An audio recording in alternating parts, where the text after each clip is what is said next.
ओम श्री गणेशाय नमः। हरे कृष्णा। जय सीताराम, जय हनुमान। विवाह पंचमी की कथा।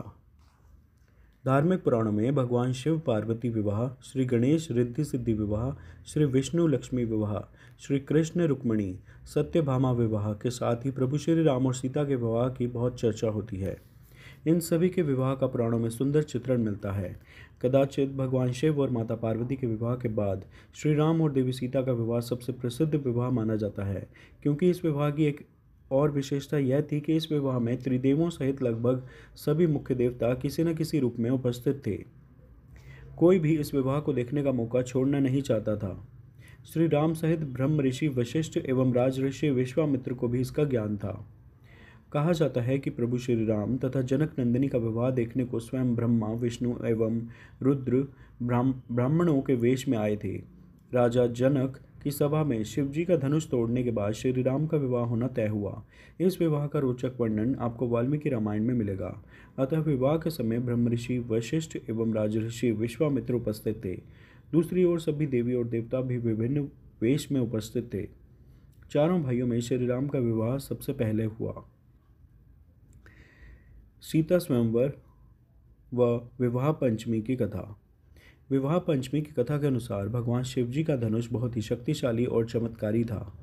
शिव ने जिस धनुष को बनाया था उसकी टंकार से ही बादल फट जाते थे और पर्वत हिलने लगते थे। ऐसा लगता था मानो भूकंप आ गया हो। इसी के एक तीर से त्रिपुरासुर की तीनों नगरियों को ध्वस्त कर दिया गया था। इस धनुष का नाम पिनाक था। देवी और देवताओं के काल की समाप्ति के बाद इस धनुष को देवराजेंद्र को सौंप दिया गया था। देवताओं ने राजा जनक के पूर्वज देवराज को दे दिया। राजा जनक के पूर्वजों में निमि के ज्येष्ठ पुत्र देवराज थे। शिव धनुष उन्हीं की धरोहर स्वरूप राजा जनक के पास सुरक्षित था। उनके इस विशालकाय धनुष को कोई भी उठाने की क्षमता नहीं रखता था।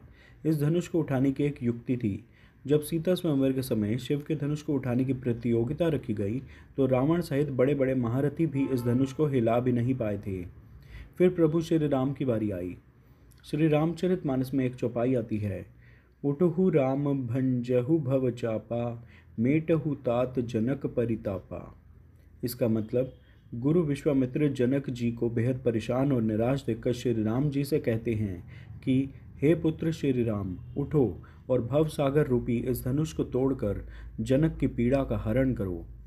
इस चौपाई में एक शब्द है भव चापा, अर्थात इस धनुष को उठाने के लिए शक्ति की नहीं बल्कि प्रेम और निरंकार की जरूरत थी। यह मायावी और दिव्य धनुष था। उसे उठाने के लिए दैवीय गुणों की जरूरत थी। कोई अहंकारी उसे नहीं उठा सकता था। जब प्रभु श्री राम की बारी आई तो वे जान गए थे कि यह कोई साधारण धनुष नहीं बल्कि भगवान शिवजी का धनुष है। इसलिए सबसे पहले उन्होंने धनुष को प्रणाम किया। फिर उन्होंने धनुष की परिक्रमा की और उसे संपूर्ण सम्मान दिया। प्रभु श्री राम की विनयशीलता और निर्मलता के समक्ष धनुष का भारीपन स्वतः ही तिरोहित हो गया और उन्होंने उस धनुष को प्रेम पूर्वक उठाया और उस पर प्रत्यंचा चढ़ाई और उसे झुकाते ही धनुष खुद ब खुद टूट गया।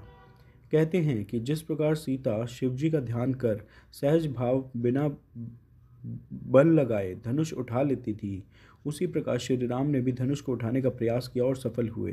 यदि मन में श्रेष्ठ के चयन की दृढ़ इच्छा है तो निश्चित ही ऐसा होगा। सीता स्वयंवर तो सिर्फ एक नाटक था। असल में सीता ने राम और राम ने सीता को पहले ही चुन लिया था। मार्गशीर्ष अगहन मास की शुक्ल पक्ष की पंचमी को भगवान श्री राम तथा जनक पुत्री जानकी सीता का विवाह हुआ था। तभी से इस पंचमी को विवाह पंचमी पर्व के रूप में मनाया जाता है। आप सभी को विवाह पंचमी की हार्दिक शुभकामनाएं। कृपया इस वीडियो को लाइक व शेयर करें व चैनल सब्सक्राइब करें। आप सब प्रेम से मेरे साथ बोलिए, जय सीताराम जी की, जय हनुमान।